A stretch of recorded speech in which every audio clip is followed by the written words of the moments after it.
और एक बात और शुरू में यह बात कहना चाहता हूं और साफ कर देना चाहता हूं इस बात को कि उन जालिमों को ऐसी सजा मिलनी चाहिए, उनके साथ ऐसी सजा होनी चाहिए जिंदगी में उनको, उनके जैसे सारे लोगों के कान खुल जाए। मगर मैं इससे मुतमईन नहीं हूंगा। कब तक बातचीत होती रहेगी? हमारे मुल्क का अमन खराब कर रहा है वो पाकिस्तान में बैठे हुए बदबख्त, वो जलील जालिम किस्म के बदबख्त लोग इस हिंदुस्तान का माहौल खराब कर रहे हैं। हमारे बेगुनाह कभी फौजियों पे वो हमला करवाते हैं और पाकिस्तान के वो टेररिस्ट, वो आतंकवादी, वो दहशतगर्द हिंदुस्तान में घुस के आते हैं। मेरे हिसाब से इस सदी का सबसे बड़ा आतंकवादी और सबसे बड़ा टेररिस्ट, सबसे बड़ा दहशतगर्द अगर कोई है तो वो जिन्ना था जिसने वो पाकिस्तान बनाया था। हम मुसलमान ये चाहते हैं कि हमारी फौज भी चले, हम भी चले और जाकर के लाहौर के उस किले पर ये तिरंगा गाड़ के ये कहा जाए कि पाकिस्तान की हैसियत नहीं जो हिंदुस्तान का कुछ बिगाड़ सके। ये बात आपसे इस वजह से कर रहा हूं बड़ी मादरत के साथ कि आप अपने मुल्क के साथ मोहब्बत करें। हमेशा हम अलहम्दुलिल्लाह मोहब्बत करते हैं, हमारा ये मुल्क है, मुल्क की वफादारी जरूरी है, लाजिम है। किसी भड़काने वाले के साथ न जाइए। इस मुल्क का कानून आपको यहां पे रहने की भी इजाजत देता है। हमारे बुजुर्ग रहते चले आए। अब मैं अपनी बात आपसे शुरू कर रहा हूं। आप लोगों को मेरी बात से कोई तकलीफ तो नहीं हुई? दोनों हाथ उठा के बोलो जरा, लब्बैक या रसूल अल्लाह, लब्बैक या रसूल अल्लाह। जिसको जो चाहे राहों में कांटे बिछाए, मगर हमें तो हमारा मजहब कहता है फूल बिछाओ, माफ करो। अल्लाह ताला पसंद करता है माफ करने वालों को। आप किसी भी ऐसे इंसान की बातों में कभी ना आए। आप आराम से अपनी जिंदगी जिए। ये मुल्क हमारा है अल्हम्दुलिल्लाह।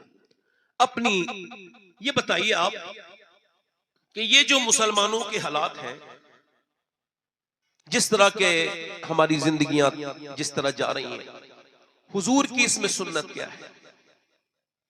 अल्लाह के रसूल फरमाते हैं जैसे जैसे इंसान बूढ़ा होता रहता है उसकी दो चीजें जवान होती हैं। एक तो पैसा कमाने की भूख, दूसरा जिंदा रहने की हविस। तो मौत को भूल जाता है। और ये हो सकता है मेरी जिंदगी की आखिरी तकरीर हो मेरे भाइयों, हो सकता है ये मेरी जिंदगी की आखिरी तकरीर हो। मैं कर रहा हूं, इस वजह से सफर में रहता हूं, क्या पता कब किसकी मौत आ जाए। लड़का बाइक चला रहा है, अभी 22-23 साल का है, बुलेट चला रहा है, अचानक बाल उसके बिखरे हुए हैं, कानों में उसकी लीड लगी है और बड़ी शान वान के साथ जा रहा है। न जाने क्या हुआ है, अचानक हाथ कांपे हैं, बाइक रोकी है और वो इतना भी वक्त नहीं मिला, इतना भी वक्त नहीं मिला कि उसको कोई अस्पताल ले जाता। उसी बुलेट पे बैठे बैठे लोगों ने पकड़ लिया, गिर गया, इंतकाल हो गया। अल्लाह के रसूल फरमाते हैं जब बेहयाई बढ़ेगी तो अचानक जवान मौतें होना शुरू हो जाएगी। अल्लाह साहब ने कही, ए बेटा बैठ जाओ, बैठ जाओ, तुम सारे मुझे इंसान के बच्चे लग रहे हो, बैठ जाओ बेटे। इधर देखें आप, ये लोग सिर्फ जलसा देखने के लिए आते हैं और आप माशाल्लाह सुनने आए है ना। वैसे भी ये जिस डिपार्टमेंट के हैं वो अलग ही डिपार्टमेंट है। हाँ मैंने समझ लिया, जरा जोर से बोले सुभान अल्लाह। हाँ वो तालीम बहुत बड़ा फितना है जो अल्लाह से डरना इंसान का खत्म कर दे। अब आपको डरने की क्या जरूरत है भाई? आपको क्या जरूरत है डरने की? हालांकि अल्लाह फरमाता है ऐ ईमान वालो अल्लाह से ऐसे डरो जैसे डरने का हक है, जैसे डरने का हक है। या अय्युहल्लज़ीना आमनु तक़ुल्लाह हक़्क़ तुक़ातिह, यानी ऐसे डरो जैसे डरने का हक है। सहाबा इकराम ने जब ये आयत सुनी है सारे रोने लगे, इतना रोए, हदीस में आता है, बुखारी शरीफ की हदीस है, इतना रोए कि उनकी पेशानियां सजदा करते करते जख्मी जैसी हो गई, उनकी आंखें रोते रोते सूज गई। हम कैसे इतना डर सकते हैं जितना डरने का हक है, मतलब उससे डरने का हक ये है कि जब आप गुनाह की तरफ बढ़े तो अपना हाथ पीछे खींच ले कि अल्लाह देख रहा है। जब आप किसी बुरे काम की तरफ बढ़े तो अपना हाथ पीछे रोक दे। किसी आपकी आंख गलत जगह उठे तो आप सोच ले कि अल्लाह देख रहा है। कभी गलत तोलते वक्त सोचे, कभी अपने अपने रब के सामने खड़े होते वक्त ये सोचे कि नमाज के वक्त में अल्लाह आपको देख रहा है। अब सियाबा करे हक कैसे अदा होगा? उसके डरने का हक तो नहीं अदा होगा। अल्लाह ने फरमाया जिब्राइल को भेजा, ऐ महबूब आप अपने गुलामों से कह दे जितना वो डर सकते हो उतना डरे। अल्लाह उनके इस डरने से ही इसका हक अदा कर दे। यानी इतना डरे, कितना डरे, इतना डरे। अल्लाह के रसूल सल्लल्लाहु अलैहि वसल्लम के गुलामों, हुजूर की जिंदगी हमारे लिए नमूने अमल है, मगर अब हमें डरने से रोक दिया गया। पीर साहब आए, हाथ में हाथ दिया, तुम्हें कोई डरने की जरूरत नहीं है, तुम्हें मेरे मुरीद हो गए, अब तुम्हें जन्नत में लेके जाऊंगा। यानी इसका मतलब यह है कि पीर साहब ने जन्नत बांटना शुरू कर दी। तो जो सस्ती चीज है वो बांटी। हालांकि पीर साहब ने, मैंने सुना नहीं इल्ला माशाल्लाह कुछ पीरों को छोड़ के कि किसी पीर ने लॉकडाउन में राशन बांटा हो, मगर राशन तो नहीं बांटा, मगर जन्नत बांट रहे हैं। तू मेरे दामन में आ जा, तुझे डरने की कोई जरूरत नहीं, तुझे कोई डरने की जरूरत नहीं। पीर साहब ने आकर के कह दिया। और पीर साहब भी आजकल के माज़अल्लाह किस तरह के हैं, अल्लाह इनसे हमारी हिफाजत करे कि मियां उन्हें गरीब के घर जाने में का वक्त है, अमीर के घर जाने का वक्त है, मगर गरीब के घर पीर साहब नहीं जाते और जन्नत धड़ल्ले से बांट रहे। और मियां वो पीर साहब ने कहा मुझे नजराना देते रहो, मैं तुम्हें जन्नत में लेकर के चला जाऊंगा। अगर खुदा की कसम ऐसा कोई पीर है जो खौफ निकाल सकता था तो उसको निकालना चाहिए था, मगर उस पीर ने निकाला नहीं बल्कि खौफे खुदा दिल में पैदा किया है। वो पीर हो नहीं सकता जो तुम्हें अल्लाह से डरना छुड़वा दे। पीर वो है जिसकी सोहबत में रह करके तुम खुदा से डरने लगो। खुदा की इज्जत की कसम, अगर सबसे पहले कोई मुरीद बेखौफ होता तो वो अबू बकर सिद्दीक होता। मगर अबू बकर सिद्दीक एक चिड़िया को देखते हैं और कहते हैं ये चिड़िया कितनी आसानी से इस डाल पे से उस डाल पे जाती है, फंसा तो अबू बकर है। अल्लाह अकबर। कभी कभी फरमाते हैं काश अबू बकर की माँ उसे न जनती, काश अबू बकर की माँ उसे न जनती। हजरत उमर फारूक आजम की शान क्या है, मगर कैसे डरते हैं मियाँ, वो कैसे डरते हैं कि जब किसी आयत को सुन लेते हैं तो हजरत उमर फारूक आजम ने एक मर्तबा असर की नमाज उनसे कज़ा हो गई, इसके बदले में उन्होंने 2 लाख दिरहम अल्लाह की राह में खर्च कर दिए और सदका दिए। वो इतना डरते हैं उमर फारूक आजम। मियां कौन उमर? मेरे नबी ने फरमाया अगर मेरे बाद कोई नबी होता तो मेरा उमर होता, अगर मेरे बाद कोई नबी होता तो उमर होता। कौन उमर? मैं उस उमर की बात कर रहा हूं। आज आपको डर नहीं लगता खौफे खुदा से? क्यों नहीं डर लगता? इस वजह से कि दिलों में दुनिया बैठ गई, दुनिया, और दुनिया के हम गुलाम बन गए। मगर ये दुनिया को मेरे भाइयों अपने दिलों से निकालो। ये दुनिया आपको भी बर्बाद कर देगी और मुझे भी बर्बाद कर देगी। ये 5 अक्टूबर को मैं पिछले साल, अभी इसी साल यानी 2024 में मैं 5 अक्टूबर को गया था यहाँ पे हैदराबाद में। वहां एक तकरीर के बाद उन्होंने कहा एक साहब आपसे मुलाकात करना चाहते हैं। मैंने कहा मेरे पास वक्त नहीं। कहा वो बहुत मालदार इंसान है। मैं कहा मैं वैसे भी नहीं जाना चाहता। वो कह लेकिन नहीं वो बीमार है, आ नहीं सकते, इस वजह से आपको बुलाया है, आपकी तकरीर बहुत सुनते हैं। मैं ठीक है, मैं चला गया। मैं उसके जब घर पहुंचा तो उसका बंगला मेरे हिसाब से जितना मैंने आइडिया किया तकरीबन 40 से 35 करोड़ का उसका बंगला होगा। अंदर गया, मर्सिडीज खड़ी है, BMW खड़ी है, बेहतरीन गाड़ियां खड़ी हैं। मैं आगे गया हूं, अंदर जाके उसको सलाम किया, उसने जवाब दिया, फिर मैंने हाथ मिलाना चाहे, वो पीछे हट गया। मैंने कहा भाई क्या हुआ? तो मौलाना बोले इनकी तबीयत खराब है, यहाँ पे कॉटन लगा हुआ था। मैंने कहा क्या हुआ? वो कहने लगे मैं गुटखा खाता था, तकरीबन 25-26 साल मैंने सैयद साहब गुटखा खाया, और एक बार रमजान में मेरी जीभ में कोई दाना निकला, इग्नोर करता रहा, दर्द ज्यादा बढ़ा तो डॉक्टर को दिखाया, उसने बायोप्सी के लिए भेजा और फिर इलाज चेकअप कराने के बाद उसने जब रिपोर्ट बना के दी है, कहते वो रिपोर्ट क्या आई है कि जो नोटों की गड्डियां गिनते वक्त मुझे सुकून होता था, उन नोट की गड्डियां अब मेरे सामने कागज के ढेर बन गए। उसमें रिपोर्ट में लिखा था कि तुम 2-2.5 महीने तक दुनिया में हो, उसके बाद इस दुनिया से रुखसत हो जाओगे, तुम्हें कैंसर है और आखिरी स्टेज है। कहते गाड़ियां जो मेरा शौक था वो गाड़ियों के स्टीयरिंग पे बैठते हुए मैं रोता हूँ। वो गाड़ियां मेरे लिए अब कबाड़े में खड़ी हुई किसी बेकार सी गाड़ी से कुछ कम नहीं। मेरा दिल उन गाड़ियों से लगता नहीं। अल्लाह अकबर। मैं अपने बच्चों को देखता हूँ तो मुझे वो यतीम नजर आते हैं। अपने रब के सामने रोता हूँ। मैं कहता हूँ मेरे भाइयों, मेरे दोस्तों, इधर देखो, एक डॉक्टर की रिपोर्ट इंसान का सारा घमंड, सारा गुरूर खत्म कर देती है। अल्लाह फरमाता है हाकुमुत तकासुर हत्ता ज़ुरतुमुल मकाबिर कल्ला सौफ़ा तअलमून सुम्मा कल्ला सौफ़ा तअलमून। तुम्हें गाफिल रखा माल की ज्यादा तलबीने, ज्यादा तलबीने। अल्लाह के रसूल फरमाते हैं अगर आदम की औलाद को एक जंगल भर के अल्लाह सोना दे दे तो उस जंगल को एक दिन में ठिकाने लगा के दूसरे जंगल को जाकर के तलाश करेगा। इसकी हविस सिवाय कब्र की मिट्टी की दूसरी कोई चीज भर नहीं सकती। अल्लाह फरमाता है तुम्हें गाफिल रखा माल की ज्यादा तलबीने, यहां तक कि तुमने कब्रों के मुंह देख लिए। मोहम्मद अली फैजी साहब आ रहे हैं। तकबीर नारे रिसालत अज़मत औलिया कॉन्फ्रेंस उनसे निदाई उलमाए अहले सुन्नत मसलके आला हज़रत जनाब कारी मोहम्मद अली फैजी। आज दुनिया की चीजों में अंधे रहने वालों, ये दुनिया एक दिन खत्म होने वाली है। ये कुछ भी नहीं है, ये धोखा है। अल्लाह फरमाता है तुम्हें गाफिल रखा माल की ज्यादा तलबीने, यहां तक कि खबरों के में देख लिए। फिर कहता है कल्ला सौफ़ा तअलमून सुम्मा कल्ला सौफ़ा तअलमून। पहले उसने ये कहा कि तुम हाँ जान जाओगे, फिर हाँ जान जाओगे, यानी सुम्मा कहा।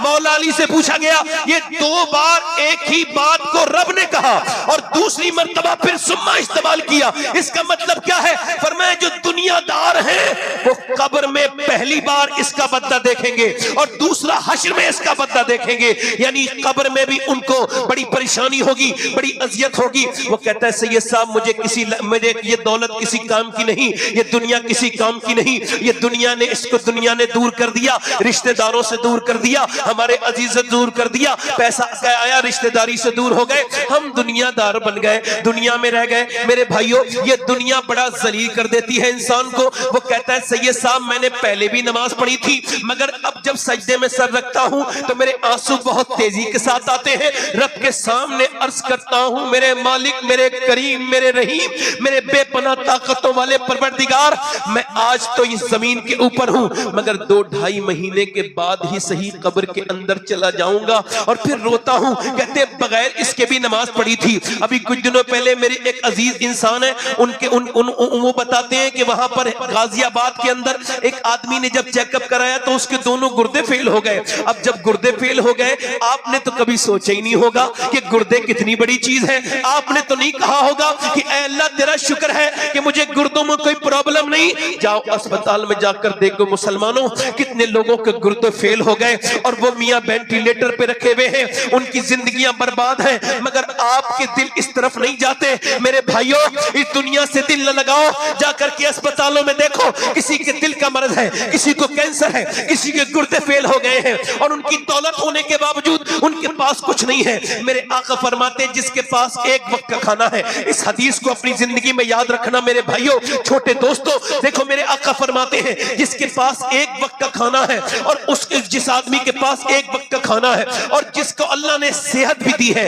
वो मालदार है, उसको शुक्र अदा करना चाहिए। आजकल दौलत का हालम यह है कि लोगों के पास दौलत हो जाती है तो सगे रिश्तेदारों को छोड़ देते हैं। ये हाल उसका भी था जिसके दोनों गुर्दे खराब हुए थे ना, वो भी अपनी बीबी की आंखों से डरता था। बीबी कहती थी बहनों से, आजकल तो औरतों के डर से लोग बीवियों के घर जाना छोड़ो टेलीफोन करने से भी डरते हैं।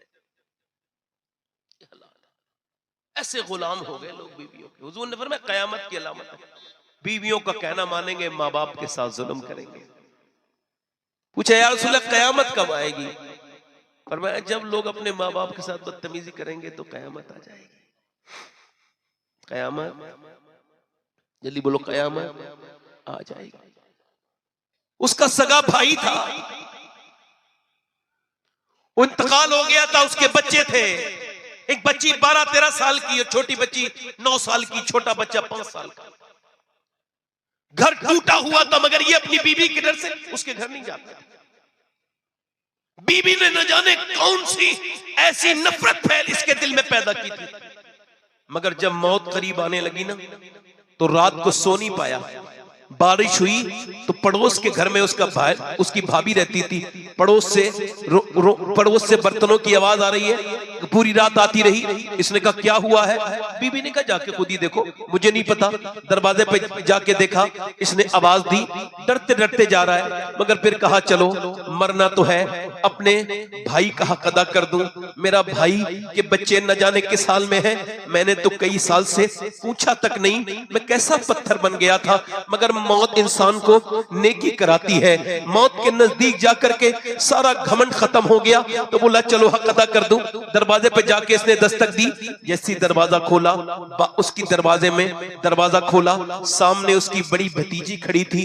पहला लफ्ज यही निकला, अम्मी अब बड़े अब्बू आए हैं, बड़े अब्बू आए हैं। माँ भी अपना दुपट्टा संभालते हुए आई और फिर अंदर गया तो एक और भतीजी वो भी करीब आके खड़ी हो गई।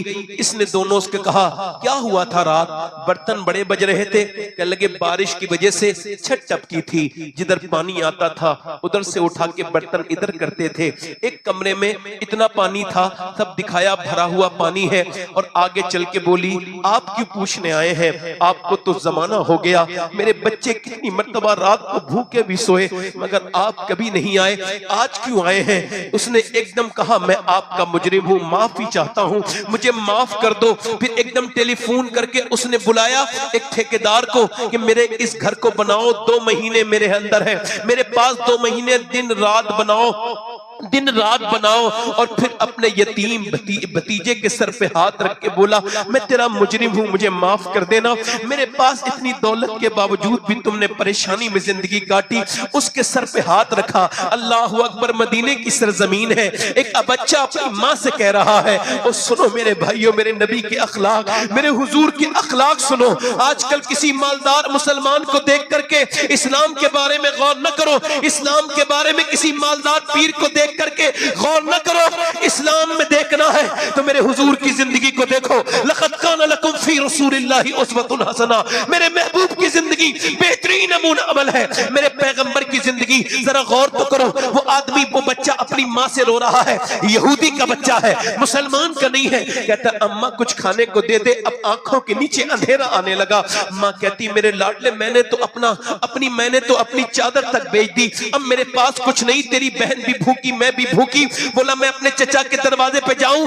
जा हो गया, चचा के दरवाजे पे गया और जाकर के बोला, चचा ने दरवाजा खोला, मैं तुम्हारा खून हूं, मुझे कुछ खाने के लिए दे दो। उसने कहा चल, हमारा भाई मर गया, तुझसे कोई रिश्ता नहीं, चला जा। वो बच्चा वापस आया और वापस आने के बाद अल्लाह अकबर दीवार से लग के रो रहा है, हाय मेरे बाप, तू मुझे कैसे छोड़ के चला गया कि तेरा बेटा आज खाने के लिए मोहताज है, मेरी माँ के पास कपड़े तक नहीं। बच्चा जब रोया, किसी सिहाबी का गुजर हुआ, कहने लगे बेटे क्यों रोते हो? कहने लगे मेरा बाप नहीं है, मेरे पास खाने को कुछ नहीं। उस सिहाबी ने सर पे हाथ रख के कहा क्यों आके रो रहा है? मोहम्मद के शहर में हर दर्द की दवा है, मोहम्मद के शहर में रोता क्यों है? जा हुजूर के पास चला जा, पैगंबर इस्लाम के पास चला जा, क्या वो खाना दे देंगे? हाँ, मेरा उनसे कोई ताल्लुक नहीं, फिर भी दे देंगे? हाँ दे देंगे। वो भूखों को खाना खिलाते हैं, यतीमों का वो ख्याल रखते हैं। अपनी माँ के पास गया, कहने लगा माँ बाप, चचा ने तो खाना नहीं दिया मगर किसी मोहम्मद सल्लल्लाहु अलैहि वसल्लम का नाम बताया है, किसी ने, तू अगर इजाजत दे तो चला जाऊं? का बेटे वो इस्लाम कबूल करवा देंगे, तेरा मजहब छीन लेंगे। बच्चा बाहर को तेजी से ये कहता हुआ निकल गया, मैं उनसे पहले ही जाके कह दूंगा मुझे इस्लाम की नहीं खाने की जरूरत है। वो दरवाजे की तरफ हुजूर के चला, फिर दिल कांप रहा था, पहले चचा सगे ने डांट दिया तो वो कैसे तुझे दिल से लगाएंगे, मगर फिर उसका दिल ने कहा चलो देख लेते हैं। 7-8 साल का बच्चा दरवाजे रसूल पे पहुंचा, मेरे हुजूर के दरवाजे पे दस्तक दी। मेरे पैगंबर ने उसको देखा तो कहने लगा आप हुजूर से कहा मैं आपका नाम सुन के आया हूँ। हुजूर का चेहरा देख के एक तो देखते ही रह गया, फिर करीब जाके बोला मेरा बाप मर चुका है, मेरी माँ के पास सर पे तोड़ने की चादर तक नहीं, क्या आप मुझे खाना दे सकते हैं? हम बहन भाई 2 दिन से भूखे हैं। और फिर बोला देखे खाना आप मुझे दे देना मगर मैं कलमा अपनी पढ़ूंगा, आपका मैं मुसलमान नहीं हूंगा। मेरे हुजूर ने उसे उठाया और चूमा और मेरे आका करीम ने उसे प्यार किया और फरमाया मेरे आका ने, मैंने तुमसे कब कहा है तुम खाना खाओ, पहले उसको हुजूर ने खाना खिलाया। जरा मुस्कुरा के बोलो सुभान अल्लाह। मेरे आका ने उसको खाना खिलाया और खाना खिलाने के बाद अपनी चादर दी और खाना फिर पैक करके भेज दिया, जा अपनी माँ को खाना भी खिला देना, ये चादर दे देना और कहना अपने सर पे रख ले। अल्लाह अकबर। वो आदमी बच्चा गया और जाकर के अपनी माँ के सामने खाना रखा, माँ ने भूखी थी, खाना खाया, उसके बाद चादर कहा लो चादर लो। अम्मा ने चादर ओढ़ी और चादर जैसे ही ओढ़ी है वैसे ही मियां उसके दिल में नूरे इस्लाम दाखिल हुआ और चलती हुई हुजूर की बारगाह में पहुंच गई और जाके बोली, यतीमों की ख्याल रखने वाले पैगंबर, जब आपने चादर से मुझे दुनिया में साया दिया है तो कयामत की धूप में भी आप मुझे जरूर साया देंगे। आप मुझे कलमा पढ़ा के मुसलमान कर दे। ओ मेरे भाइयों, अपने अजीजों के साथ बैठो। सारे मर्ज की दवा डॉक्टर के पास नहीं है, बहुत से मर्जों की दवा रिश्तेदारों से मोहब्बत रखने में है, उनसे अच्छे ताल्लुक रखने में है। वो औरत मियां हुजूर के सामने कलमा पढ़ के मुसलमान हो गई। ये आदमी जिसकी मैं बात आपको बता रहा था, जिसके दोनों गुर्दे फेल हो गए थे, सारी रिपोर्टों में ये था कि तू बच नहीं सकता, उसने मियां अपने भतीजे और भतीजों के लिए खाना दे दिया। उसका घर बनने लगा। 1 महीना, 2 महीना, 3 महीने गुजर गए, 4 महीने घर बन के तैयार और उसके बाद 5 महीने, 1 साल, 1.5 साल डॉक्टर के पास नहीं गया। डॉक्टर से दोस्ती थी। एक दिन बस में डॉक्टर मिला, कहने लगा भाई तुम्हारे तो गुर्दे खराब हो गए थे, आज तक कैसे ठीक हो? कहा मैं वही हूं। कहा मेरे पास आना, चेकअप करूंगा, मुझे यकीन नहीं होता। उसने एक बार चेकअप किया, उसको इत्मीनान नहीं हुआ। दूसरी मर्तबा चेकअप किया, उसको इत्मीनान नहीं हुआ। उसने तीसरी मर्तबा चेकअप किया, फिर बोला ये बता कहां इलाज कराया है, कहां का इलाज से तेरे दोनों गुर्दे ऐसा लगता है कभी खराब थे ही नहीं, जो बिल्कुल सूख के बेकार हो चुके थे। इन गुर्दों का ठीक होना बिल्कुल मुमकिन नहीं था, तेरा तुझे मरना था, बता ये कैसे ठीक हुए? वो कहने लगा खुदा की कसम खा के कहता हूं मैंने एक गोली भी नहीं खाई है। कहा फिर? कहा जब मेरे भतीजों ने मुझसे पूछा, भतीजी ने, तुम इतने मेहरबान क्यों हो रहे हो ताया, कभी पहले तो नहीं आए, कभी तो हमारा ख्याल नहीं पूछा। तो मैं कहने लगा बेटी मेरे गुर्दे खराब है, मैं मरने वाला हूं, इस वजह से अल्लाह से डर लगा है तो तुम्हारी खिदमत के लिए आया हूं। तो मेरी भतीजे ने मुसल्ला बिछा के रोना शुरू किया, ए अल्लाह मेरे ताया मुझ पे मेहरबान हुए हैं तो तू भी मेरे ताया पर मेहरबान हो जा, तू भी मेरे ताया पर मेहरबान हो जा। कहते ये किसी दवाओं का असर नहीं है, मेरे यतीम भतीजी और भतीजों का। नारे तकबीर। वाह वाह वाह वाह वाह वाह वाह वाह। इधर देखो, ए भाई बैठो, इधर देखो, मैं इधर देखो, मैं इधर देखो। हार्वर्ड ने रिसर्च किया, मैं कहता हूं उसकी साइट पे जाओ और मेरी बात पे यकीन करो, अगर नहीं करते हो तो उसकी साइट पे जाओ। कैम्ब्रिज ने ये 90 साल के लोग कौन होके मरते हैं, ये कौन सी वर्जिश करते हैं, क्या खाते हैं, ठीक? उन्होंने फिर ये कहा कि हमने उन लोगों को जब रिसर्च किया तो देखा कोई भी अलग नहीं खाते, जैसे सब खाते हैं वैसे वो खाते हैं। का फिर का वो केयरिंग है, ख्याल रखते हैं और रिश्तेदारी में बहुत स्ट्रांग है, अपने अजीजों से प्यार करते हैं, लोगों के साथ वक्त देते हैं, लोगों की परेशानियां सुनते हैं, रिश्तेदारों से अच्छा सलूक करते हैं। और हुजूर ने 1400 साल पहले फरमा दिया जो रिश्तेदारों से हुस्न सलूक करेगा अल्लाह उसकी उम्र बढ़ा देगा। रिश्तेदार तो छोड़ो, आज के एक वीडियो ने मेरा दिल बड़ा बेचैन किया। मुसलमान लड़का, मुसलमान यानी इंसान बन जाए, पहले वो इंसान ही नहीं था, वो बदबख्त, वो अपनी मां को डंडे से मार रहा था, डंडे से। इधर देखो, ए मौलाना, मदरसे पढ़ते हो, इसी का असर है।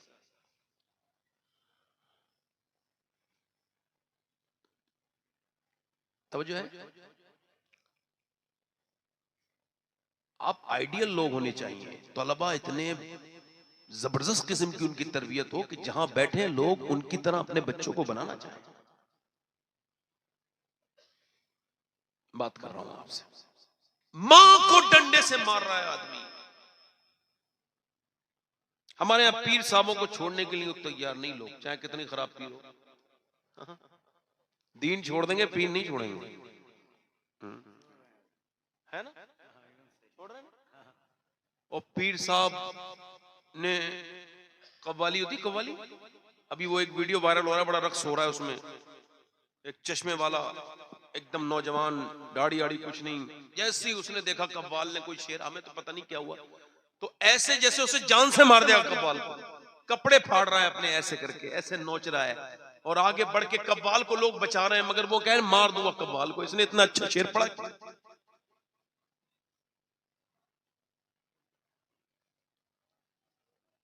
तवज्जो। अच्छा, नमाज होती रही, कोई हाल नहीं आया, अजान हुई, कोई न पीर को हाल आया ना मुरीद को आया, और जैसे ही ढोलक पे थाप लगा है, हो जस्ट की कैफियत।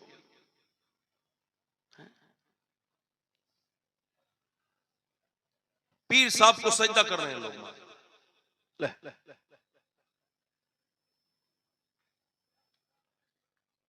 पीर साहब को सजदा, और ये कह रहे हैं ये फला है, ये फला है, क्योंकि तकरीरें हुई है ना, पीर साहब ये हैं, इतनी तकरीरें पीर के लिए हुई है जितनी जरूरत नहीं थी। क्या ख्याल है? कुछ लोगों ने अपने हाथ पांव काट लिया, अब क्या करें? उन्होंने पीर की तारीफ की थी, उन्होंने उस जगह से निकलवा दिया पीर ने उनको, है ना? देखो आप कितने समझदार लोग हो, है ना? बिल्कुल खामोशों को सुन रहे हैं। उधर 4-5 लड़के खड़े हैं, वो बोल रहे हैं ये इस इलाके के शायद सबसे ज्यादा शरीफ लोग, वो देखो वहां बात कर रहे हैं, उधर देखो, इनकी आवाज यहां तक आ रही है मुझे, वो देखो, मैं आपकी आवाज आ रही है, जोर से बोलो भाई, आवाज सही नहीं आ रही, साफ नहीं आ रही, जोर से बोलो यार। दिल लग रहा है, आपने लगा आपका? इसका मतलब इंसान बनने में टाइम लगता है ना आदमी को, आदमी तो हर जगह पैदा होता है, इंसान मुश्किल से बनता है। अब मेरी बात सुनिए, पीर साहब के पीछे ये, पीर साहब के पीछे वो, पीर साहब ये हैं। मैं किसी पीर का मुखालिफ नहीं पर्सनली तौर से, मगर हर उस पीर का मुखालिफ हूं जो अपने आगे सजदे को भी जायज समझता है और करवाता भी है, और वो नहीं हो तो उसकी मसनत को सजदा। पीर साहब के सामने हाथ बांध के खड़ा है, अल्लाह के सामने हाथ बांधने की तौफीक नहीं, 5 वक्त की नमाज गायब, पीर आया तो हाथ बांध के खड़ा हो गया। सुन मेरे भाई, दुनिया का सबसे बड़ा पीर है आमना का लाल, और सबसे बड़ा मुरीद है अबू बकर सिद्दीक। अगर सजदा जायज होता तो सबसे पहले अबू बकर सिद्दीक सजदा करते, बिलाल हबशी सजदा।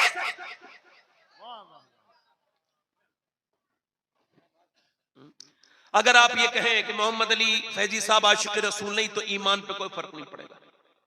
अगर आप ये कहें कि कफील अंबर साहब जो बेहतरीन नाज़िम हिंदुस्तान के मशहूर हैं, बहुत ज्यादा नंबर 1 पे मेरे हिसाब से इस वक्त निजामत कर रहे हैं, उनके बारे में भी अगर आप गुमान करें कि ये आशिक रसूल नहीं है, तो ईमान पे कोई फर्क नहीं पड़ेगा। हालांकि बदगुमानी नहीं करनी चाहिए। अगर आप इनमें से किसी आलिम के बारे में गौर कर लें ऐसे, मगर मेरे बारे में सोचें वो आशिक रसूल नहीं है, फिर भी ईमान पे कोई फर्क नहीं पड़ेगा। मगर मैं जिसका नाम ले रहा हूं, अगर उसके बारे में आपने सोच भी लिया तो आपके ईमान पे फर्क पड़ जाएगा, क्योंकि हुजूर ने फरमाया उवैस करनी मेरा आशिक है। वाह वाह वाह। और कैसा इबादत गुजार इंसान, इशा के बाद कयाम करते थे, यानी नमाज में खड़े रहते थे, रुकू नहीं करते थे, कयाम करते थे। इमाम गजाली फरमाते हैं, और फिर जब वो दूसरी रात आती थी तो कहते थे आज रुकू का दिन है, तो पूरी रात रुकू में रहते थे। और अगली रात आती थी तीसरी, ऐसे जिंदगी गुजारते थे, तो कहते थे आज सजदे का दिन है, तो पूरी रात सजदे में रहा। हुजूर का जमाना पाया है, मगर हुजूर का दीदार नहीं कर सके। क्यों नहीं कर पाए भाई? क्यों नहीं देख पाए हुजूर को? मां बीमार थी, फालिज में मुब्तला थी, पैरालिसिस थी, उसका कोई ख्याल रखने वाला नहीं था। मां की खिदमत की वजह से वो जा नहीं सकते थे, खिदमत करते थे। मगर जब कोई आता है ना मदीने से, तो हम पूछते हैं ये बताओ हुजूर का गुंबद कैसा है? पूछते नहीं पूछते हैं हुजूर की जालियां कैसी हैं बताओ। मगर जब हजरते उवैस करनी के पास कोई आता था मदीने से तो तड़प जाते थे और कहते थे, ऐ आने वाले मेरे हुजूर के दर से, ये बता मेरे सरकार की आंखें कैसी हैं, हुजूर के होंठ कैसे हैं, सरकार का चेहरा कैसा है, वो हुस्न तमाम कैसे हैं। अल्लाह अकबर। माँ देखती है मेरा बेटा बड़ा प्यार करता है, फिर माँ तो माँ है। एक दिन कहा, बेटे क्या बहुत मोहब्बत करता है तू अपने नबी से, अपने सरकार से? अल्लाह अकबर। तो सैयदना वैसे करनी रोने लगे, जवाब कुछ नहीं दे पाए। माँ ने आगे बुलाया, मेरे बेटे क्या दीदार करना चाहता है? फिर और रोए, अम्मा तुझे छोड़ के नहीं जा सकता, तू बीमार है, तेरा कोई ख्याल रखने वाला नहीं, तुझे छोड़ के कैसे जाऊंगा? माँ ने कहा, मेरे बेटे तुझे मैं 1.5 पहर की इजाजत देती हूँ, तू चला जा और इतने टाइम पे मैं सब्र कर लूंगी। माँ से इजाजत ली तो फिर मदीने की तरफ चल दिए। मदीने का सफर है और मैं नमदीदा चला हूँ एक मुजरिम की तरह, मैं जानिबे तैबा, किसी के हाथ ने बढ़कर सहारा दे दिया, वरना कहाँ मैं और कहाँ ये रास्ते पेचीदा उन सब गुंबदे सब्ज पर जब पड़ेगी नजर, क्या सुरूर आएगा। मैं मदीने चला, मेरे गंदे कदम और उनका हरम, लाज रखना खुदा मैं मदीने चला। मदीने के दरो दीवार जब नजर आए तो उवैस का दिल धड़कने लगा, उवैस की धड़कनें तेज हो गई। हाय, अब उस पैगंबर को देख लूंगा जिसके लिए रोया हूँ रातों को, जिसके लिए तड़पा हूँ, उसको उस दीदार का उठा दो पर्दा, दिखा दो चेहरा कि नूरे बारी हिजाब में है, जमाना तारीख हो रहा है कि महर कब से नकाब में है। दीदार की दिल में हसरत थी, दीदार करेंगे हम उनका, आया जो जमाले या नजर, हम होश में आना भूल गए। उवैस पहुंचे हुजूर के दरवाजे पर और अर्ज की, मेरे सरकार अगर तशरीफ रखते हैं तो बाहर तशरीफ लेकर के आए, मैं हुजूर का दीदार करके मुझे वापस जाना है, मैं रुक नहीं सकता। अंदर से आवाज आई, कौन? का मेरा नाम उवैस है, मैं एक चरवाहा हूँ, दूर से आया हूँ, हुजूर का दीदार करने आया हूँ, बकरी का चराने वाला। सरकार हो तो तशरीफ लाए, सरकार तो नहीं है, रात को रुक जाओ, रात को रुक के सुबह को दीदार करके दुआएं लेके चले जाना। उवैस करनी अल्लाह अकबर जब ये सुनते हैं तो बाहर से रोने की आवाज आती है, तो फूट के रोते हैं, उनको सिसकियां निकलती हैं। अल्लाह अकबर। पूछा जाता है, क्यों रोते हो मुसाफिर? तो कहते हैं, बात यह है मैं अपनी माँ से वादा करके आया हूँ, ठहर नहीं सकता, सरकार आए तो हुजूर से अर्ज कर देना कि एक चरवाहा आया था आपके दीदार के लिए, मगर अपनी माँ की वजह से वापस चला गया। हुजूर से कहना सरकार आए तो मेरी माँ के लिए और मेरे लिए सरकार दुआ करें।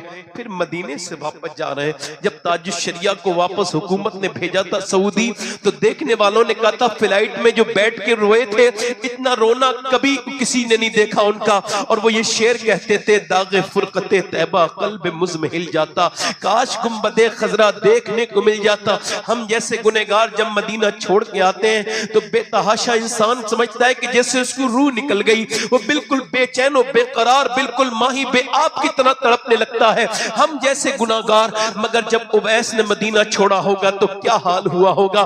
फिर के गली गली तबाह ठोकरे सबकी खाए क्यों, दिल को जो अक्ल दे खुदा तेरी गली से जाए क्यों। अब तो न रोक ऐ गनी, आदत सच बिगड़ गई, मेरे करीम पहले ही लुक़मा तर खिलाए क्यों। उवैस वापस तरो दीवार से मदीने के कैसे निकले होंगे, मगर वापस चले गए मदीना छोड़ के। सुबह को मेरे सरकार आए, मेरे आका आए, इरशाद फरमाया बेखबर हो गुलामों से वो आका क्या है। इरशाद फरमाया, आयशा कौन आया था? मेरे दरवाजे पे बड़ी खुशबू फैली हुई है, कौन आया था? या रसूल अल्लाह, कोई उवैस नाम का आदमी आया था आपका दीदार करने, मगर माँ उसकी फालिज में है, उसका कोई ख्याल रखने वाला नहीं, इस वजह से वापस चला गया, मगर बहुत रोता हुआ गया है। या रसूल अल्लाह, बहुत बिलखता हुआ और बहुत सिसकता हुआ गया है।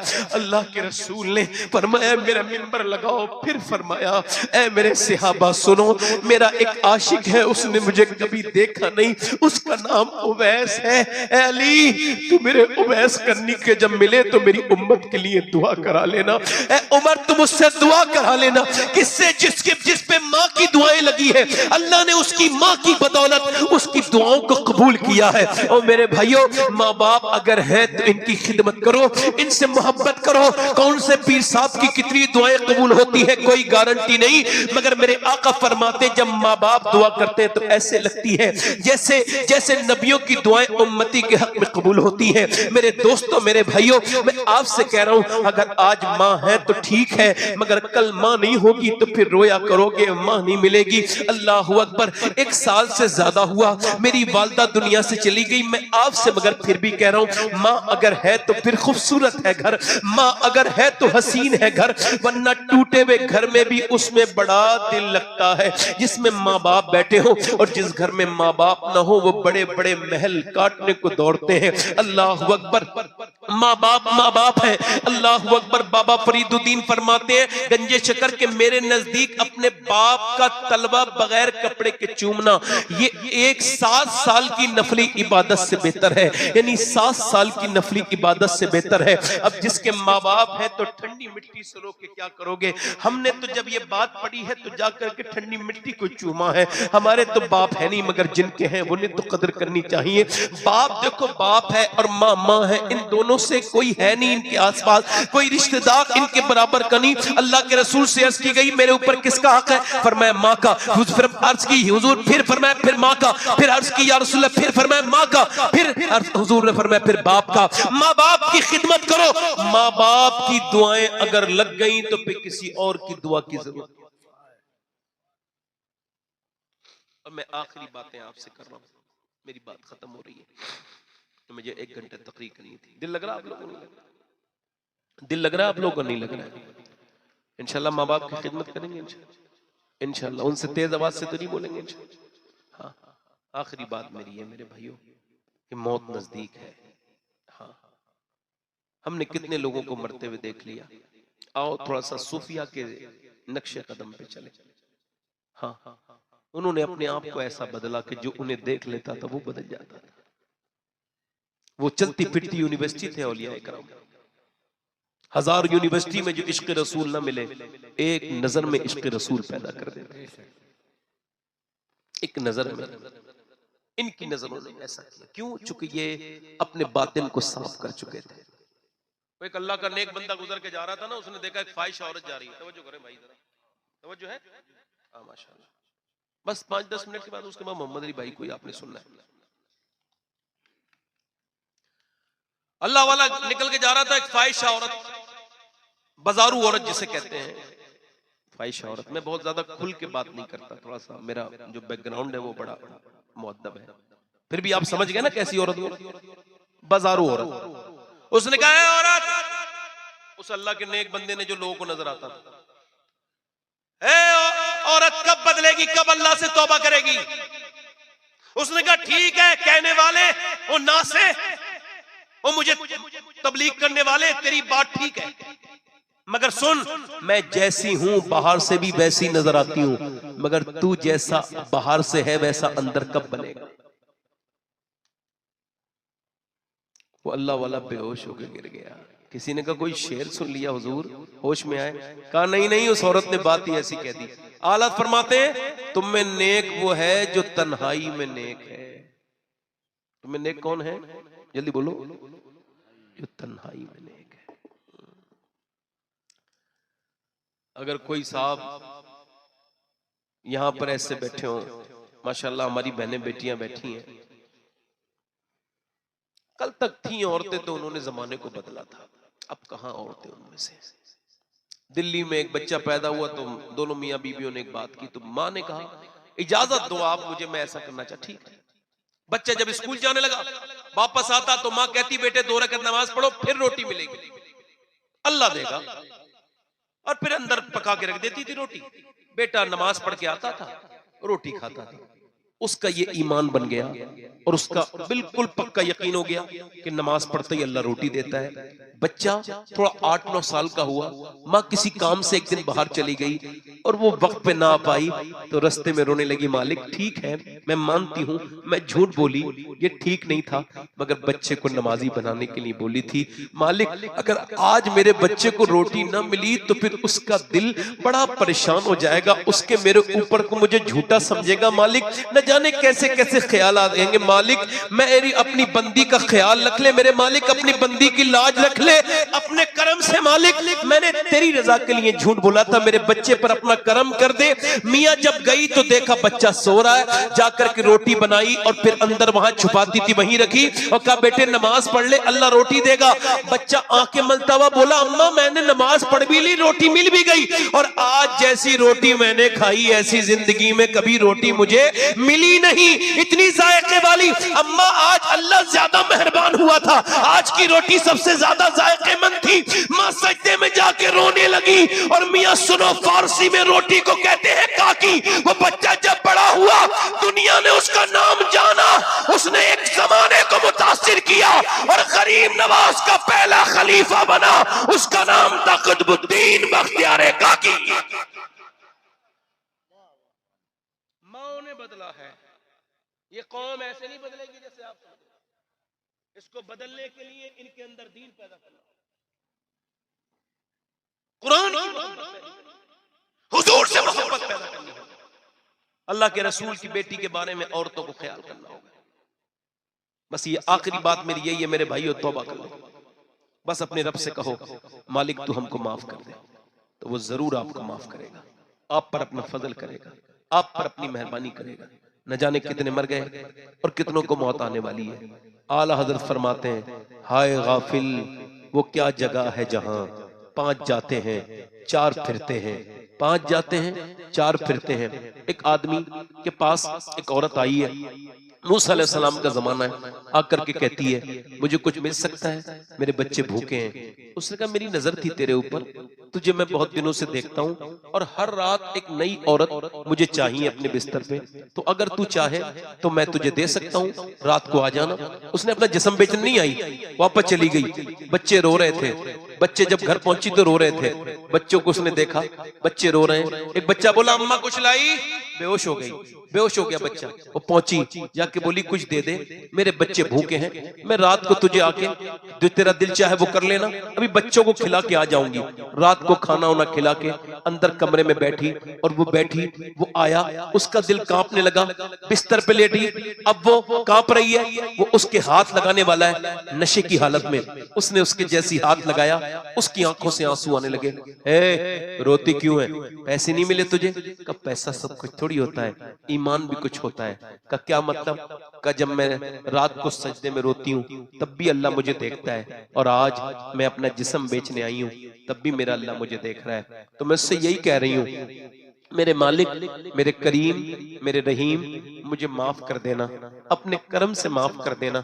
तू जानता है तेरी बंदी मजबूर है, उसके बच्चे भूखे हैं, मैंने कभी जिना नहीं किया था मालिक, मगर आज अब मेरे बच्चे अगर भूखे ना होते तो कभी ये न करती। मैं कमजोर हूँ, भूल जाती हूँ, बड़ी बुरी हूँ मैं, तू करीम है, मैं कमजोर हूँ, तू बेपना ताकत वाला है, मुझे माफ कर देना। अपनी बंदी को ऐसे रोई, उसके आंसुओं से उस आदमी का दिल धुल गया। बोला जा मैं तुझे अपनी बहन बनाता हूँ, ये पैसे ले, तू इतनी परेशानी में डरती है, तूने मेरी आंख खोल दी। अल्लाह के रसूल के दरबार में एक सहाबी अचानक आ गया, आते ही उसने ये कहा हुजूर मुझे जिना करने की इजाजत दें। सहाबा इकराम को जलाल आया, गुस्से में हुजूर ने फरमाया आप ना पीछे हटो, मैं बात करूंगा। सरकार आगे बढ़े और हुजूर ने फरमाया कि क्या बात कर रहे थे आप? हुजूर ने अपने लबो लहजे में बात की जो अल्लाह ने सिर्फ अपने हबीब को ही बख्शा है, जिसकी तस्की से रोते हुए हंस पड़े, उस तबस्सुम की आदत पे लाखों सलाम, उसकी बातों की लज्जत पे लाखों दुरूद, उसके खुतबों की हैबत पे लाखों सलाम। सरकार ने फरमाया क्या कह रहे थे आप? कहा हुजूर जिना करने की इजाजत। सरकार ने फरमाया कोई तेरी माँ के साथ करेगा बर्दाश्त करोगे? नहीं। तुम्हारी बहन के साथ करेगा बर्दाश्त करोगे? नहीं। तुम्हारी बेटी के साथ करेगा बर्दाश्त करोगे? नहीं। तुम्हारी फूफी के साथ करेगा बर्दाश्त करोगे? नहीं। कांपने लगा। सरकार ने उसके सीने पे हाथ रखा, फरमाया तू बर्दाश्त नहीं कर सकते तो किसी भी बहन का भाई बर्दाश्त नहीं करेगा, बेटी का बाप बर्दाश्त नहीं करेगा, और माँ का बेटा बर्दाश्त नहीं करेगा। तू मुसलमान है तो जो अपने लिए पसंद करता है उसके लिए भी, दूसरों के लिए भी वही पसंद कर अपनी जवानी को बर्बाद न कर। वो कांप के रोने लगा, हुजूर मेरी गलती हो गई, आज से मैं अपने आप को तकवे के साए में ढालूंगा। मेरी तरफ देखिए, गौर कीजिए नौजवानों, तुम लड़कियों के पीछे दौड़ने के लिए, भागने के लिए नहीं आए। एक आदमी ने एक लड़का पाल लिया, सुनार था, उसने अपना एक बच्चा पाला, और वो मौला रूम कहते, वो बच्चा उसने पाल लिया, उसके कोई औलाद नहीं थी, यतीम बच्चा ले लिया। 18 साल की उम्र हो गई, एक दिन अपने घर में था, अपनी उसने जो उसकी माँ थी ना, उसका हाथ पकड़ लिया, उसने जबरदस्ती छुड़ाया, गंदे तरीके से, गलत नियत से। क्या करता है वो, पीछे हट के रोने लगा, मुझे माफ कर देना, मगर न जाने मेरी माँ क्या हुआ कि मेरी नियत गंदी हो गई तेरी तरफ को, मुझे माफ कर देना। अचानक पीछे हट गया, उसका आदमी आया, दरवाजा नहीं खोल रही है। ओ क्यों दरवाजा खोलो? नहीं खोलूंगी, दरवाजा खोलो। हकीम नहीं खोलूंगी, बता कौन सा गुनाह करके है? कहने लगा बता तो, दरवाजा तो खोल। पहले बता दे। आज एक औरत का हाथ पकड़ा था, मैं हाथ नफ्स देखता हूं ना, हाथ पकड़ा तो अच्छा लगा, थोड़ी देर पकड़े रहा, फिर याद आया कि अल्लाह देख रहा है, हाथ छोड़ दिया। औरत दरवाजा खोल के बोली अंदर आ जा। बात यह है, मेरा आज हाथ पकड़ा था गलत तरीके से, मेरे उस बेटे ने जिसे मैंने माँ बन के पाला, मैं समझ गई मेरे घर के आदमी ने किसी के घर की इज्जत पे हाथ डाला है, जो आज उसके घर की इज्जत पे हाथ डल गया है। ओ मेरे भाइयों, मेरे दोस्तों, लड़कियों के पीछे दौड़ने के लिए पैदा नहीं हुए, तुम लड़कियों के इश्क के लिए पैदा नहीं हुए, तुम लड़कियों से इश्क लड़ाने के लिए पैदा नहीं हुए, उनके लिए फेसबुक और इंस्टाग्राम चलाने के लिए पैदा नहीं हुए। और मेरी बहनों से भी कह रहा हूं, इंस्टाग्राम पे नाचने वाली और उन औरतों को भी पैगाम दे रहा हूं कि तुम्हारी जब बच्चियां होंगी और जब तुम्हारी पोतियां और नवासियां होंगी, तो क्या इसको अच्छा लगेगी कि हमारी माँ, हमारी दादी और परदादी ये इंस्टाग्राम पे नाचा करती थी, सैयदा का नाम रख करके, मुसलमान औरतों का नाम रख करके नाचने गाने वालियों से भी कह रहा हूं, अपने रब से तौबा करो। और नौजवानों से भी कह रहा हूं, ये क्या मोहब्बत में ये मोहब्बत करते हो, फलां ने मुझे बर्बाद कर दिया। मोहब्बत कुछ नहीं है, ये सिर्फ हार्मोन का हमला है तुम्हारे ऊपर, वरना खुदा की कसम ये मोहब्बत हो ही नहीं सकती। तुम उस गालिब के मानने वाले नहीं हो जिसने ये कहा था कि इश्क ने गालिब निकम्मा कर दिया, वरना हम भी आदमी थे काम के। नहीं, तुम तो उस आला हजरत के मानने वाले हो जिसने ये कहा था, ऐ इश्क तेरे सदके जलने से छुटे सस्ते, जो आग बुझा देगी वो आग लगाई है। तुम्हें मुसल्ले इंतजार कर रहे हैं, मस्जिदें इंतजार कर रही है, सजदे इंतजार कर रहे हैं। उठो, इस महफिल से उठो और कहो कि रब हम बहुत दिनों इस दूर भागते रहे, बहुत दूर भागे रहे, आज अपने रब की बारगाह में हम तौबा करेंगे। सुनो, वो आदमी रात को रोते रोते सो गया, वही गुनहगार आदमी रात को सो गया, शराब पीने वाला, जिना करने वाला सो गया। सुबह को दरवाजा खुला, दरवाजे पे दस्तक हुई, कौन? सामने जो बुजुर्ग थे, उन्होंने कहा मेरा नाम मूसा है और अल्लाह ने तुझे सलाम भेजा। कहला मूसा गलत रास्ते पे आए, मैं इस इलाके का सबसे घटिया आदमी, मुझे अल्लाह सलाम नहीं कहेगा। मूसा ने कहा कोई नेकी की है? हाँ, रात अल्लाह के खौफ से रोया था। कितना? पूरी रात रोया था, जब तक सो नहीं पाया, फिर आंखों के आंसू पूरे गाल पे आ गए थे।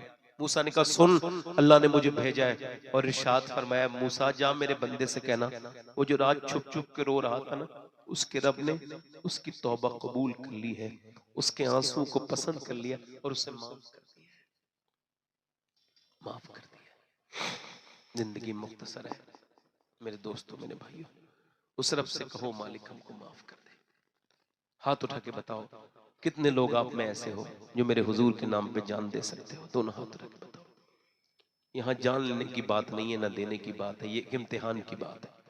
जान दे सकते हो? दोनों हाथ उठा के बताओ, नीचे हाथ करो। जो जान दे सकते हैं, कुछ भी कर सकते हैं ना। कितने लोग ऐसे जो हुजूर के नाम पे जान भी दे देंगे और आज से पूरी दाढ़ी भी रखा लेंगे, इस महफिल में खड़े हो जाएं। जो आज से हुजूर के नाम पे पूरी दाढ़ी रखाएं, वो इस महफिल में जरा खड़े हो जाएं। इधर आ जाए, इधर आ जाए बाहर। जो पूरी दाढ़ी रखाएं कोई मदरसे का बच्चा ना हो, एक हो। कोई दूसरा आशिक रसूल है इस महफिल रसूल में, हुजूर का चाहने वाला दूसरा है जो सुन्नत रसूल के लिए खड़ा हो जाएगा। आशिक रसूल है कोई? आओ इधर आ जाओ बेटा। असल में मैंने देखो इधर उधर कहीं नहीं देखा कि कौन किधर से कौन बोल रहा है। तकरीर मैंने अपनी पूरी कर ली, क्योंकि मैं, अल्लाह का शुक्र है, मैं तकरीबन दुनिया पे बोझ नहीं हूं। कुछ लोग ऐसे बोझ होते हैं, बोझ है ना, जहां भी बैठेंगे मुंह बना के बैठेंगे। मनहूस लोगों की पहचान लिखी इमाम गजाली ने कि इनके बच्चे भी इन्हें देख के डर जाते हैं। ऐसी सूरतें होती है मनहूस लोगों की। मनहूस लोग बताओ, मनहूस आपको चाहे मनूस लोग होंगे ये, जहां बैठेंगे ना खुद मुस्कुराएंगे ना किसी और को मुस्कुराना इनको अच्छा लगेगा। हाँ, जो मुस्कुराता है लोग उससे मिलना चाहते हैं, और जो नहीं मुस्कुराता ना उससे लोग मजबूरी में मिलते हैं। तो मुस्कुराना सीखो, बोझ ना बना करो। हाँ, मैं तो इससे फर्क ही नहीं पड़ता कि कौन बोल रहा है क्या नहीं बोल रहा है, फर्क ही नहीं पड़ता। ये 3 हो गए। चौथा कोई आशिक रसूल है इस महफिल रसूल में? चौथा कोई है दीवाना हुजूर का आशिक जो सुन्नत रसूल के लिए खड़ा हो जाए? वो आ रहा है मेरे भाई, आजा बेटे आजा। सुभान अल्लाह। देखो, अच्छी लड़की से अगर शादी करनी है ना तो शादी से पहले दाढ़ी रखाने के अलावा कोई हल नहीं है। शादी से पहले दाढ़ी रखा लो, बिगड़ी हुई और खराब लड़कियों से बच जाओगे, क्योंकि कोई भी बिगड़ी हुई लड़की दाढ़ी वाला पसंद नहीं करती। दाढ़ी वाला वही पसंद करती है जिसे मदीने वाला पसंद हो। कोई 5वां आशिक रसूल है? 5वां आशिक रसूल है? 5वां कोई है हुजूर का आशिक, सरकार का आशिक? 5वां पंजतन पाक कमाने वाला 5वां आशिक रसूल है? कोई है भाई? एक आखिरी बार कह रहा हूं, मैंने जरा लंबा सफर करना है। कोई आशिक रसूल हो तो देर न करें, बड़ी आपकी मेहरबानी। आ जाओ बेटे, आ जाओ। दाढ़ी पूरी कर लेना, ठीक है? कटाना नहीं आज के बाद, ठीक है? अब छठा है कोई गरीब नवाज कमाने वाला? गरीब नवाज कमाने वाला है कोई? छठा आशिक रसूल, गरीब नवाज का आशिक, उस महफिल से खड़े होके कहे अब तक जिया था सभी के लिए, आज से जीऊंगा इंशाअल्लाह नबी के लिए। माशाअल्लाह कफील भाई, सुभान अल्लाह, बहुत अच्छे इंसान है कफील भाई। अल्लाह ताला सलामत रखे। हाँ, तभी तो करम हुआ इन पे। ये छठा आशिक रसूल है कोई? आगे पीछे से कोई मेरा भाई? काफी बुजुर्ग लोग बैठे हैं, चेहरे पे दाढ़ी बिल्कुल सफेद हो गई है ना, मगर उनको अभी भी जवानी की तलाश है। तो उनसे कहो ये आपका धोखा है, अब जवानी नहीं आएगी, मौत आएगी। बैल के सींग काटो तो बछड़ा नहीं बनता, बैल ही रहता है। हाँ, काफी बैठे हैं, मुझे उन्हें देख के शर्म आ रही है, उन्हें मगर शर्म नहीं आ रही, मैं उन्हें देख ही नहीं पा रहा। कोई आशिक रसूल है छठा दीवाना? इधर से नौजवान कोई इस महफिल में है? कोई 7वां आशिक रसूल जो इस महफिल में खड़े होके कहे मैं आज से मुंह मोड़ता हूं फैशन से, मैं आज से ये है दीन। नारा लगा के इधर उधर की बातें करने से क्या होता है? मैदान अमल में कूदो और मुसलमान बन के दिखाओ, ताकि लोग तुम्हें देखें तो ये कहे जब उम्मती की शराफत का ये आलम है तो मेरे मुस्तफा की शराफत का आलम क्या होगा? है कोई 7वां आशिक रसूल? इधर आ जाओ, इधर आ जाओ। 7 हो गए। कोई 8वां आशिक रसूल है? इधर नौजवान जो खड़े हैं इनमें से कोई है? आओ सुन्नत रसूल वालों, हुजूर की सुन्नत से बरकतें होती हैं। हर नबी के दाढ़ी, हर वली के दाढ़ी, दाढ़ी वाजिब है ना? और कोई आशिक रसूल है? ये माशाल्लाह 7 हो गए। 8वां कोई हो? एक और आ जाए बस, एक कोई दीवाना और उठे। और लड़कियों से भी गुजारिश करता हूं वो भी शादी करें तो दाढ़ी वाले के साथ ही। हाँ, अगर खराब और जलील आदमी से बचना है तो नमाजी देखें और दाढ़ी वाला देखें, क्योंकि जो अल्लाह से डरता है वही तेरा हक अदा करेगा। जो अल्लाह से नहीं डरता वो तो बस ऐसे ही अब फैशन के चक्कर में बर्बाद होनी लड़कियां। कोई तकरीर का वक्त नहीं, मैंने बहुत सी बात। एक आखिरी बात और कर रहा हूं, एक 8वां कोई आशिक रसूल हो तो खड़ा हो जाए। 8वां कोई? इतने लोग हो मैं समझता था सारे लोग खड़े हो जाएंगे, मगर मेरा दिल ही ठीक नहीं है। मैं ही आ जाओ, आ जाओ, आ जाओ। अपने दामाने शफात में छुपाए रखना, मेरे सरकार मेरी बात बनाए रखना। पढ़िए मेरे सर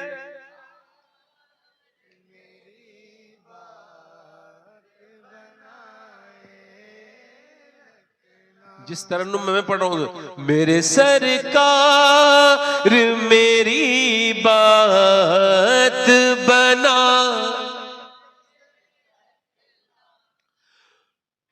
और मैंने माना कि निकम्मा हूं मगर आप कहूँ मुझ निकम्मे को भी सरकार निभाए रखना मेरे सरकार।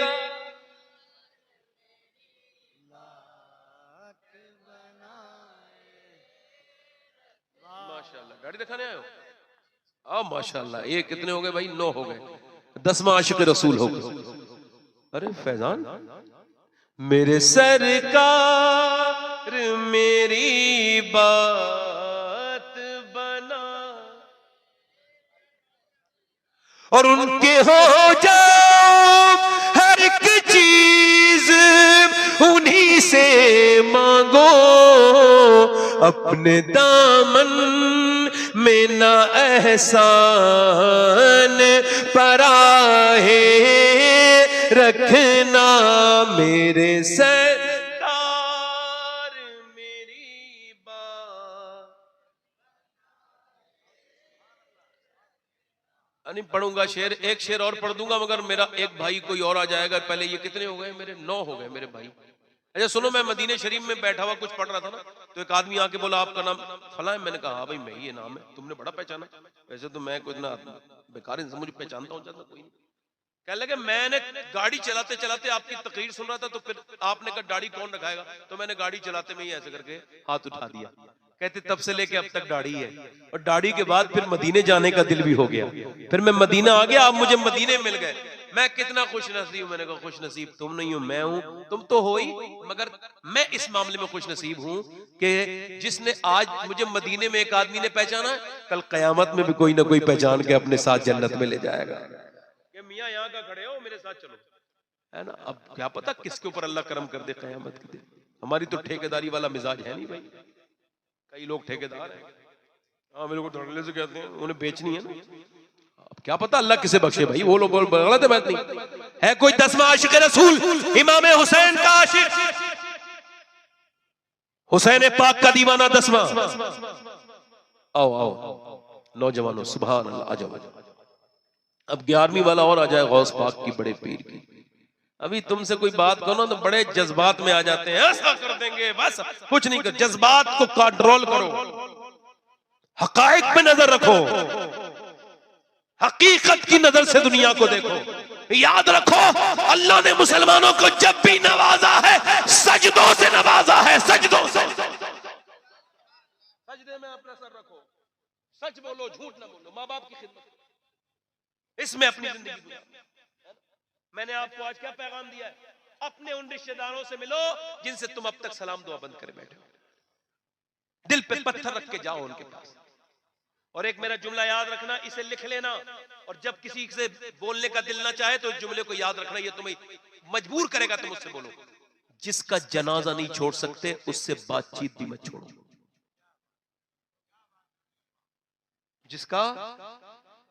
जिसकी मैयत नहीं छोड़ सकते उससे सलाम दुआ भी सबके पास जाओ। ये कितने हो गए भाई? 11। 12वीं वाला है कोई आशिक रसूल? फतेह मोहम्मद अलीमी साहब, माशाअल्लाह। 12वां कोई आशिक रसूल है इस महफिल रसूल में? है कोई भाई? 12वीं नहीं करोगे? आओ आओ, माशाअल्लाह, बहुत आओ आओ। अरे बाबा, सुभान अल्लाह। उनके हो जाओ हर एक चीज उन्हीं से मांगो, अपने दामन में ना एहसान पराए रखना। और जब सवानीज़ पे खुर्शीद कयामत होगा, अपनी जुल्फों के गुनाहगार पे साए रखना। माशाअल्लाह, काफी लोग आ गए। आप भी भाई दाढ़ी रखाओगे क्या? सुभान अल्लाह, ये दोस्त के साथ दोस्त भी आ गया। सुभान, इसे कहते हैं, इसी वजह से अच्छा दोस्त बनाओ। जहन्नमी दोस्त जहन्नम में लेके जाएगा, जन्नती जन्नत में लेके जाएगा। ये गुटखा खाने वाले को दोस्त बनाओगे तो इंशाअल्लाह तुम भी बर्बाद हो जाओगे। बता रहा हूं आपको। और अगर तुम सिगरेट पीने वाले को दोस्त बनाओगे तो सिगरेट पियोगे, और सुनो, अगर शराब पीने वाले के पास बैठोगे तो एक दिन शराब पीने लगोगे, और अगर नमाजी के साथ बैठोगे एक दिन नमाजी बन जाओगे। सुनो, मैंने कई जेलों का वो देखा, उसमें पढ़ा मैंने उसका रिसर्च, तो कहा जेल में अक्सर लोग दोस्तों की वजह जाते हैं। ये हमारे माशाल्लाह बैठे हैं, वो भी कह रहे बिल्कुल ठीक बात। वो हमारे भाईजान है वो पुलिस में, ये कितने अच्छे लोग हैं। अच्छा, ये पाकिस्तानियों के दिमाग आपको पता पहले से खराब है। मैं आपको सही बता रहा हूं, मैं ऐसी तकरीर करता हूं, आज कर रहा हूं। पागल है ये लोग, उनको हमारे मुल्क की फिक्र है। और पूरी दुनिया में एक रिसर्च के मुताबिक सबसे ज्यादा भिखारी पाकिस्तान में। मदीने में भीख मांगे, मक्के में भीख मांगे, हमने अपनी आंखों से देखा। और पाकिस्तानी पकड़ पकड़ कह रहे अरे यहां तो भीख मत मांगो, हमारी बदनामी होगी। कब तक छुपाओगे तुम, हो ही भीख मंगे। पूरी दुनिया का सबसे बड़ा भीख मंगा मुल्क ये पाकिस्तान, सबसे ज्यादा जाहिलों का मुल्क, एक राफजी को वली बताने वाले मौलवियों का मुल्क, मिस्टर अली जिन्ना जैसे बदबख्त के पीछे। हम अल्हम्दुलिल्लाह हिंदुस्तानी है, और हमारे बुजुर्ग अक्लमंद थे, उनको पता था इस मुल्क में हमारा मुस्तकबिल है, इसी वजह से यहां पर रुके। और मैं कहता हूं पाकिस्तानी आज भी इस बात को देख ले, और इसमें आंखों से पूरी दुनिया देख ले कि जब पाकिस्तान में कोई नमाज पढ़ता है, बम से उड़ा दी पूरी मस्जिद, खत्म हो गए नमाजी। आदमी कांपता है नमाज पढ़ने जाऊं या ना जाऊं। कभी लाहौर में हमले, कभी इस्लामाबाद में नमाजियों पे हमले, मगर जब हम ईद और बकरा ईद पे नमाज पढ़ते हैं तो नमाज हम पढ़ते हैं, हमारी हिफाजत गैर मुस्लिम हमारे भाई करते हैं, और दुनिया को बताते हैं हिंदुस्तान में राजा की नहीं, अजमेर के ख्वाजा की हुकूमत है। बड़ी मेहरबानी आपकी। 1 2 3 4 5 6 7 8 9 10 11 12 13 हो गए। सुभान अल्लाह, 13 सुभान अल्लाह, सुभान अल्लाह, 13 हो गए भाई। अब तो मैं और कह सकता हूँ 14, एक आशिक रसूल और आ जाए, सुन्नत रसूल मेरा भाई है कोई 14। सुभान, कोई बात नहीं भाई, आप लोग वादा करो, इधर देखो भाई, मेरी तरफ देखो, को वादा करो इंशाअल्लाह आज के बाद न कभी दाढ़ी कटेगी न मुड़ेगी, इंशाअल्लाह वादा करते हैं। मैं दुआ करता हूँ, ऐ परवरदिगार आलम, इन्हें खड़ा करना, यहाँ तक लाना, ये भी तेरे करम है, मैं इस लायक नहीं, मगर तूने अपने फजल से जब इन्हें तौफीक दी है खड़े होने की, तो इस्तिकामत अता फरमा मौला, इनको नमाजी बना दे मौला, तुझे अपने हबीब की बेटी का वास्ता है मौला, खातून जन्नत का वास्ता, नेक बना दे माला मालिक, आखिरत का सरमाया बना दे मालिक, इन्हें नेक बना दे, नमाजी बना दे मौला। बैठ जाओ, यहाँ जहाँ खड़े वहीं बैठ जाओ, ये जगह सबसे अच्छी है आपके लिए, यहीं बैठ जाओ। देखो हुजूर की आंखों की ठंडक है नमाज, क्या है बोलो नौजवानों, अब नमाज का वक्त है, नमाज पढ़ने का वक्त है। हाथ उठा के बताओ इंशाल्लाह नमाज की पाबंदी करेंगे, दोनों हाथ उठा के बोलो इंशाल्लाह। अपनी बहन बेटी को पर्दे के लिए कहेंगे इंशाल्लाह, पर्दे के लिए कहेंगे। ये बात आखिर कह के अपनी बात को खत्म कर रहा हूँ। मेरी बहन मेरी बेटियां, किसी ने कहा था ये बात कह देना 2 बार, तो मैं कह रहा हूँ कि अल्लाह का शुक्र है कि मैं सैयद हूँ, फिर भी ये बात मैं वसीयत कर दी है कि अगर कोई फिलिस्तीन की लड़की का जूता मिल जाए, उनमें से किसी लड़की का जिसने ये बयान दिया है, तो मेरे मरने के बाद एक जूता मेरे कफन पहनाने के बाद, कब्र में रखने के बाद मेरे सीने पर रख दिया जाए कि मेरा अल्लाह उस जूते की बरकत से मुझे बख्श दे, मुझ पापी के गुनाहों को माफ कर दे। कौन बच्ची? जिन लड़कियों ने ये बयान दिया है, जब हम रात को सोते हैं तो पहले बुर्का ओढ़ते हैं, कुरान पढ़ते हैं, फिर कुरान पढ़ने के बाद बुर्का ओढ़ के सो जाते हैं। किसी ने कहा रात को तो कोई बुर्का ओढ़ के नहीं सोता, इस वजह से सोते हैं कि बम जब गिरते हैं तो सुबह को मलबे में से लाशें निकलती हैं। हम ये सोच के बुर्का ओढ़ के सोते हैं कि हमारे घरों पे जब बम गिरे और सुबह को लाशें निकलें तो बेपर्दा नहीं होनी चाहिए, पर्दे में होनी चाहिए, ताकि कयामत के दिन हुजूर से और हुजूर की बेटी से मुलाकात हो। तो हम अर्ज कर दें, ऐ सैयदा करम करें, आपके अब्बा की कनीजें और आपकी खादिमाएं ने दुनिया छोड़ी मगर पर्दा नहीं छोड़ा। बच्चे हमारे भूखे मरे, हमारे सारा घर मोहल्ले के मोहल्ले तबाह हो गए, मगर काश मैं अपनी बच्चियों को बताता, अपनी बेटियों को बताता, अपनी बहनों को कि फिटिंग का लिबास बड़ा ही हराम काम है, टाइट लिबास बड़ा ही हराम काम है। अगर तुम बेहया हो गई तो आने वाली नस्ल बेहया हो जाएगी। तुम्हारी हया इस कौम को बाकी रखेगी, इस वजह से तुम्हारी हया जरूरी है। अल्लाह ताला मेरी बहनों को भी सलामत रखे, आपको भी सलामत रखे। तो मेरे साथ अस्तगफिरुल्लाह रब्बी मिन कुल्लि ज़म्बिन व अतूबु इलैह, ला इलाहा इल्लल्लाहु मुहम्मदुर रसूलुल्लाह। मेरी जिंदगी का मकसद तेरे दीन की सरफराजी में, इसलिए मुसलमान में, इसलिए नमाजी। इस्लाम जिंदाबाद, मसलके आला हजरत पाइंदाबाद। लक़द कान लकुम फी रसूलिल्लाहि उस्वतुन हसना। सदक़ल्लाहुल अज़ीम। अस्सलामु अलैकुम व रहमतुल्लाहि व बरकातहू। आप लोग बैठे रहें।